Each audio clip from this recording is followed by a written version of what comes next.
What's up, everybody? Thanks for tuning in today. We got a few good topics we're going to hit. I know lots going on out in the world, so we got all together after shifts. Some of us just got off doing our thing, but we're excited. Thanks for everybody tuning in and give us some feedback. Really love it. And we got a couple topics. I know COVID-19 and the virus going around right now is hot topics, and I know people are beating it up, but we just want to give you a little info of how we're handling it, update from our last episode we just sent out, and how we're treating calls. So some stuff changing in the valley, man. So we'll start getting into it, dude. How you guys doing? Everybody good? Good, man. Like you said, just trying to keep your head right, doing all this stuff, and kind of getting used to the way things are changing and the way things are. So, I mean, it's definitely adjustment for all of us. And then we all felt it, and we talked about it a little bit, and we'll kind of share that with them, you know.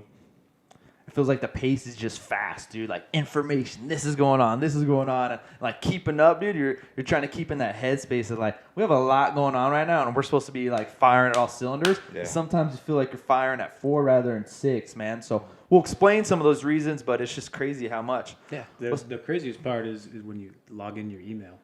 Like, oh, yeah, here we go. Yeah, and I get them on my phone, so there's times where I'm looking at things and I'm going, man, it's stressing me out. I'm trying to remember all this. I'm trying to learn all this. So I need to just take a break from it and not look at it for a little bit. And then when I look at it, then now there's 10 of them instead of me reading one at a time. It's overwhelming, man. It's trying to get used to all that, you know?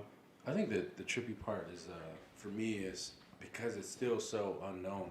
You know, like there's so many unknowns there. It's like you can't really, and you see people get really careless. You know, like there's when they say, for example, initially it was only old people can get it. So you see a bunch of young folk like just careless, whether it's spring break or whatever.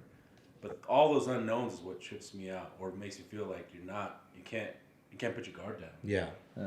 Because every day we're learning something new that changed that we thought we should be doing and now we shouldn't do. So it is. I mean, what just even talking about the things that we do different on calls now, the way we run calls, you know. Our big thing was always we're all pretty mushy guys, and we're all, you know, we have definitely a culture where we really treat people well and try to take care of people and make them feel important. And I feel like a lot of the things that we have always practiced and done now are kind of going away a little bit. Not going away, it's just we have to modify them. And we're doing things like we're not coming into your house, trying not to walk through your rocks, and be respectful and put everything down in a neat spot and really kind of baby you and help you where you're at. Now we're at a point where, because this is so contagious, we have to bring everybody outside. You know, have you guys noticed the reaction that people kind of have when we're telling them to come out? You go from like almost like treating your mom to now you're treating like a great aunt you really didn't know. You know what I'm saying? Like we go in like, Mom, dude, we got you. This is going on. We're gonna take your vitals. He's gonna do this. You know. And now it's like the great aunt that you've always yelled at you, but you never really knew. Hey, She's got like the whiskers, you're trying to hug. You got to come outside. You got to do this. But 100%, man, it's definitely changed the game. Like when we going in, you'll notice we're trying to call people outside. You get on scene and it's like chest pain. Like one person will go in and be like, hey, sir, we'll be masked up. We have our gloves. We'll check a quick temperature and say, hey, we got to bring you outside. We don't want to be in contained areas. This is very contagious. We don't know who's been exposed because we don't know the symptoms. If you could be carrier and we don't know. So it's kind of a trip. What kind of mask you guys running on 1-8 on 3? For us, just personally, the N95s, we got that new. So valid? Yes, we got one like the white style. It almost looks like a taco on your nose, man. The duck bill ones? Yeah. We run the ducks, and then when we get to patients, we have like those surgical styles that we'll ask them to put on. But asking somebody to put a mask on, man, if they don't usually wear masks, it's almost like you feel yourself breathing, dude. Yeah. You start getting anxiety just if you're having chest pain, like, sir, I know you're on a tent. Now we got to do this. Yeah. Oh, yeah. Because they're already not feeling good, and they're already having, you know, a hard time. They're probably anxious that they had to call 911, and now we're saying, here, cover your mouth up. And just like all of us when we first started wearing our SBA mask, there's that uncomfortable feeling that you're trying to get used to, and you can imagine how hard it is for them at a time where they're not feeling good. And now we're saying they're calling us to help, or usually we're always the ones there to fix things and help. Now we're saying I always feel bad, like they feel like I'm saying, here, you're dirty, put this on, like, and you see them come down, you see their guard. We had one the other day, and you just see the feelings of them, like, man, I called you guys to help me, and now you're just telling me to cover up because I'm gross. You're unclean. Yeah. Like you got the cooties. And why are three of them standing over there and only one of you is right here by checking things, and it's not to be disrespectful to anybody. It's just we're just so highly vulnerable to this thing, and we're so exposed to it that we have to take extra precautions that we didn't used to take before. We used to go in there and baby you. Speaking of like feeling uncomfortable, man, like I know out of the four of us, I'm the only EMT, and it's so uncomfortable for me that because of what we got going on right now, the 2 in, 2 out. So we send on patients that are either confirmed or suspected COVID patients. To try to minimize exposure, we send 2 people in, and the other 2 may be outside the house, or even in some of these care facilities will be all the way outside the care facility. And on my crew and a lot of the crews, they send in the medics, and that's so hard to be like in my position as the person that's usually like in the patient's face and doing the vitals and all that. And now to be sitting outside, like I get restless out there, like and it feels like a half-hour call. Mm-hmm. And I don't know, and I would imagine it probably feels like a different form of stress for you guys being in there, but it feels so unnatural because we've always been sick and 4 in, 4 out. You know, all of us always together, watching out for each other, and it's an eerie feeling, man. Yeah, that's kind of what we talked about. We're pretty open with our crew. We talk about a bunch of weird shit all the time. We're like that patient care aspect because we all love being paramedics and EMTs. We love that patient care, and that's what we do. We give the best care that we can, and we're like, man, this just feels weird. It feels like we're not doing anything. It feels like we're just trying not to touch them because they're like an alien. You're like, oh shit, I don't know what this person's gonna give me, and we're like, that kind of took us 2-3 sets to get that new mindset of, hey man, it's not all hands on. I'm super aggressive. It's all right. Let's just take a temp and then go to the hospital. Yeah. It's been a trip. So in the Valley, we're in Phoenix. In the Valley, it's starting just from the call. Like they're really telling people in the Valley, like, hey, unless it's an emergency, please don't call. We don't want to oversaturate the 911 system or oversaturate the hospital. So it's starting there. Like they're asking up front, do you have these symptoms? And then it gets dispatched to us. And we have to play under the assumption everybody has it until proven otherwise. Well, the tests take 2, 4, maybe a week, 7 days. So it throws us through a loop. So we have to treat you like that. So we come in with the mindset, if it's a chest pain, one person go in, hey, will you come outside if you can? We'll figure out a plan, 2 in, 2 out. And then from that point, the call is if you do have a fever or the chills or difficult breathing, that we're going to only have 2 people hands-on. It's not that we want 2 guys standing back. So we really just want 2 people that can be fully PPE and handle you properly to get you to the place you need. But a lot of things come up with that. It almost looks like when you put on that full PPE, like the gown, you got the mat. I swear, dude, it looks like we're going on a full hazmat call. Like everybody's contaminated, dude. We feel weird putting that stuff on, dude. Mm-hmm. Yeah, man. And you can see it freaks people out. And you see the neighbors are all watching and everybody's in panic mode. But the reason why we do that is just because our protective equipment is so low in stock right now. So we have to minimize how many we're using. If every call, all 4 of us put that on, we're going to run out this month, and we're going to go through the rest of this with no protective equipment. So we have to minimize it because as soon as that person who went in there to get contact with them is done, now all that stuff's gone. It's thrown away. It's no good. It's considered contaminated. So that's why we're minimizing the contact and everything else with them, which, like we said, we feel bad and we don't want people to feel like we don't want to be there to help you and do things. It's just we're so limited now. We're having to ration the things that we have. So, you don't want to not treat people well, and we're not doing that. We're not going to where we're not treating them good.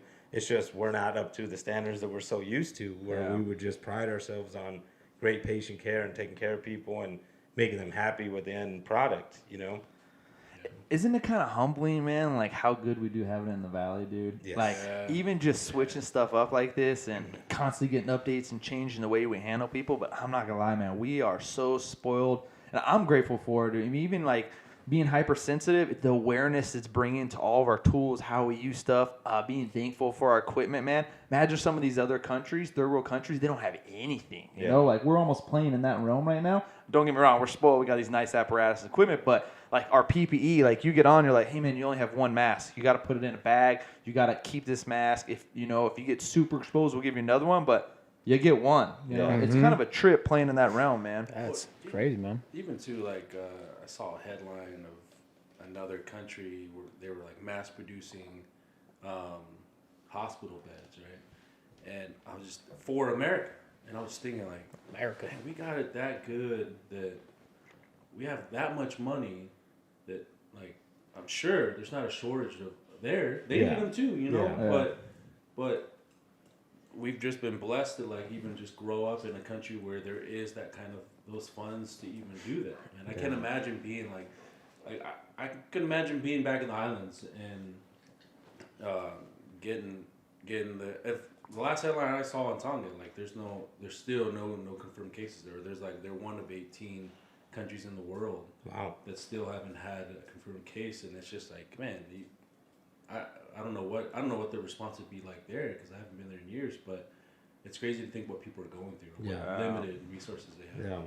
Well, and I think the patients are being really responsive to it too, and I think they're being very, very understanding to the things we've told them. Where we, like I said, we always pride ourselves on good care and getting them to the hospital and getting them fixed, and now we're having to have that rough talk with people where we're telling them, I don't think you should go to the hospital. And sometimes it's things that we think normally we would take them just as precaution to go get checked.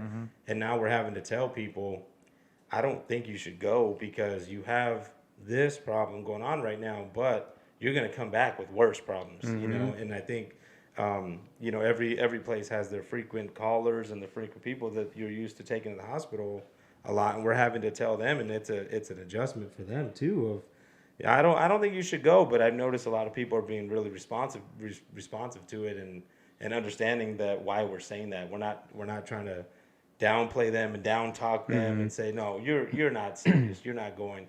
It's more, you know, with compassion of, I don't want something worse to happen to you because of this, you know, because we took you. And I don't know whose move it was for like the alarm room, all the questions that they asked. Whoever did that, they're killing it, man. Like, you know, like you said, with the patients are very apt. What do you mean? Can you, like when they ask the COVID questions, and even like the alarm rooms, like telling them, hey, it's probably not best. Like they're screening calls now and then even if we get there, they know they're gonna come outside. You know, they're either waiting for us at the door or they know we're going to come get you and we're going to carry you outside with a carry-all and try not to touch you. And, well, you know, we'll lay you on the ground outside, you know, and like they're just down for it, man. Yeah. And so they're doing a great job for us. And I think that's part of it, why everybody's being so understanding is because the dispatchers and the call takers are really, really informing these people and asking all the questions that we need. Yeah. So, I mean, I can't tell you how many times even halfway to the call, they sent us a quick update because they were trying to get that information for us. And they're like, hey, so, you know, no contact, no this. And they're just trying to make sure that they look out for us. So we definitely owe them a lot. And big shout out to them because they're looking out for us a bunch. So yeah, that's awesome, man. Yeah, I mean, I know people are coming up quite a bit, you know, like first responders and nurses, like, hey, man, you know, thanks for being on the front lines. But, dude, dispatchers, people that... And even the community, thank you for taking the words and actually applying it, you know, like the start and the intent behind everything we're doing. It's coming from a space of like, we want to help you and we want to be here and support. So thank you to the community, the dispatchers, and all the people that are just doing those little things, man. Staying quarantined, doing that, washing your hands, dude. Like, we couldn't do it without you guys. Like, we're humbled on this side. You guys come say thank you. I always say thank you back now. Like, no, thank you. Because usually the people that are coming up and saying that are like, they're taking this serious. And like, we as a community want to stay together. We don't want to start building walls and separate. Like, we're all coming together. I love it, man. Every time I come into work, even though it's the most nerve-wracking and you're nervous, you don't know what's going to happen, but I know my heart is full of like, dude, we have good intentions. Yeah. Man. Did you guys see what they did up excuse me, what they did up north at the hospital? They lined the entrance with cops and firemen for shift change for the nurses and the doctors and stuff. Dude, it's pretty cool, man. That's awesome. We're like, man, that's what's up. You look teary-eyed. Yeah, like No, it is. It is very humbling when people notice that and say that. I mean, even my neighbors, you know, have commented on it and say thank you and do a couple of, you know, just they're extra nice and we appreciate it, man. And that's not what we do it for. We don't ever do it for the recognition, but it's cool to see that, you know, we're having still an impact on people, even though we feel like we're doing less sometimes. We're still having a huge impact because they know we're still out there with all the extra added stress and still going to go do it, you know. And it's funny, everybody's at work, nobody's not coming to work, everybody wants to be there, and everybody, even though you know you have the nerves, everybody's there and everybody's fighting through it together, and you know, it's a cool thing to see with how everybody's turning out with this. That's crazy, man. There's been kind of monitor the roster, you know, every now and then. Roster Hawks. Yeah, there's two, been like two of the finest here. yeah, there's been like 2 people that have called in. I've worked 0 overtime. I've worked less overtime this last month than in 5 years. Yeah, You know, it's crazy. That's a man. good sign though. Like we all, it's almost like a reset for the valley, a reset for the 911 system, the hospitals, the community. Man, like this is gonna make us stronger. I see the light at the end of the tunnel. We're still grinding, but long term, I think it's gonna bring us all together and make better decisions. So that was cool, man. Reset for family life. True that. Yeah, it's And then just crew, like how much like just better of a crew we are now. And, you know, because you guys got your own system on your crew and we have ours. And you're like, well, you know, I don't want anyone else working because they don't know the system, trying to protect us, you know, our families coming home. And so, like, you know, we have everything lined up of, all right, we do this, this, and this on every call. And now it's just, all right, cool, man, this is our thing. So, you know, you guys got your own thing. And so this is kind of cool just to watch, you know, I'll work a trade or whatever and see how just completely different. It's still, you know, gets the job done, still super safe and everything, but it's just so different.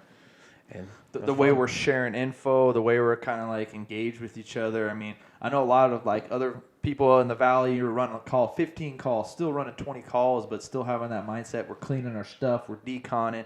You know, we're making sure we're doing the least amount of exposure and contamination possible, man. So it's cool, dude. It's been it's going good, you know, with stress, and we'll get into some other stuff here in a minute. But as far as PPE, patient care, we just want to let you guys know how we're treating out there and the things we're doing behind scenes. So we appreciate it. wash your hands.